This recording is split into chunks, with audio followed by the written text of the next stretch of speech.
Welcome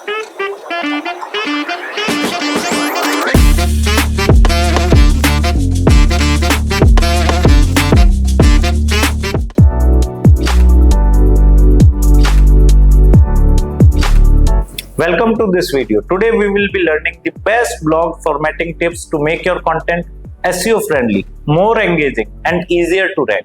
Formatting is not just about design. It directly affects your user experience and search engine visibility. Headings are essential for both SEO and readers. Use H1 for the main title, then H2 and H3 for subheadings. Make sure to include your target keywords naturally in headings. Don't overwhelm your readers with walls of text. Keep paragraphs short, ideally 2 to 4 lines each. It boosts readability, especially on mobile devices. Lists are easier to read and perfect for step-by-step guides or key points. Use bullet points or numbered lists to organize your information cleanly. Always add internal link to related articles and external links to trusted sources. This improves SEO, help Google crawl your site and add values for your readers. Visuals make your blog more attractive and understandable.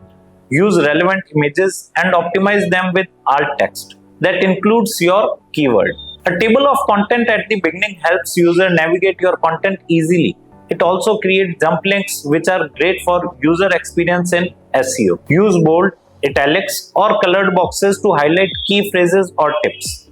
This draws attention and makes the content easier to skim. Complex sentences can confuse readers. Stick to simple, clear sentences and avoid jargon unless absolutely necessary. More than 60% of users read blogs on mobile, so ensure your formatting is responsive, no clutter, proper font size and scroll-friendly layout. Wrap up your blog with a clear call to action like read more, subscribe or get in touch. This guides your reader to the next step. Let's quickly recap.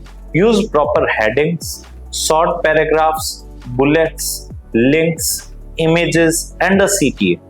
These simple tweaks make your blog user-friendly and SEO optimized. Thanks for watching. Want to become an expert in SEO blogging? Join our complete course and learn step by step with real-world example. Link in the description. To know more about this topic in detail or to enroll in our online course, click on the link given in the video description below. Thank you.